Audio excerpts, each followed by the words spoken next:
Guys, कैसे हैं आप लोग। Welcome back to my psychology channel. तो कल हम लोग पढ़े थे कहाँ से, साइकोलॉजी का branches, 2 types of branches, theoretical branches and applied branches. तो थ्योरेटिकल ब्रांचेस में भी आप बहुत सारा इसका पार्ट्स होता है, general psychology, abnormal psychology, developmental psychology, comparative psychology, experimental psychology, social psychology, para psychology and general physiological psychology. तो इतना सारा साइकोलॉजी होता है ये आपका थ्योरेटिकल ब्रांचेस में। तो इसका हम 1-2 ब्रांच आज पढ़ेंगे और वो भी शॉर्ट में पढ़ेंगे। डिटेल में हम दूसरे चैप्टर मतलब दूसरे दिन पढ़ेंगे। पहले हम ये सब के बारे में थोड़ी थोड़ी संक्षिप्त जानकारियाँ लेंगे। तो सबसे पहले हम जनरल साइकोलॉजी की बात करते हैं।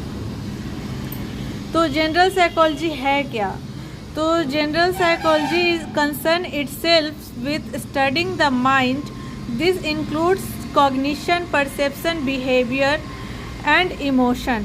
क्या हुआ इसका मतलब? मनोविज्ञान के विज्ञान में अंतर्निहित बुनियादी सिद्धांत, समस्याओं, विधियों का व्यापक अध्ययन जिसमें व्यवहार, मानव विकास, भावनाएं, प्रेरणा, सीखना, धारणा, सोच प्रक्रियाएं, स्मृति, बुद्धि, व्यक्तित्व सिद्धांत, मनोवैज्ञानिक परीक्षण, व्यवहार संबंधी विकार, सामाजिक व्यवहार और मानसिक स्वास्थ्य जैसे क्षेत्र इनमें शामिल है।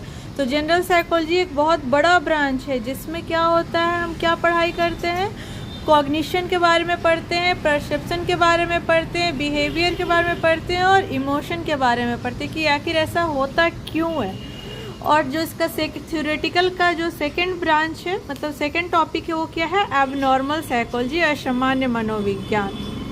तो abnormal psychology is the branch of psychology that studies unusual patterns of behavior, emotion and thought which could possibly be understood as a mental disorder। मतलब असामान्य मनोविज्ञान की एक वैसी शाखा है, यह मनोविकृति असामान्य व्यवहारों का अध्ययन करती। किसका अध्ययन करती है? असामान्य मनोविज्ञान में हम किसका अध्ययन करते हैं? असामान्य जो व्यवहार लोग करता है, आखिर ऐसा क्यों करता है, तो उसका हम इसमें अध्ययन करते हैं। और सामान्य मनोविज्ञान में असामान्य व्यवहारों के कारण, कि कोई ऐसा व्यवहार असामान्य व्यवहार कर रहा है तो क्यों कर रहा है, क्या कारण है, उसका क्या लक्षण है, उसका कैसे हम दूर कर सकते हैं, इसका अध्ययन हम करते हैं किसमें? असामान्य मनोविज्ञान में।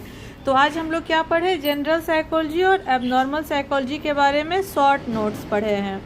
तो जनरल साइकोलॉजी का भी ब्रांच बहुत बड़ा होता है और एबनॉर्मल साइकोलॉजी का भी ब्रांच बहुत बड़ा होता है। जनरल साइकोलॉजी मतलब सामान्य मनोविज्ञान और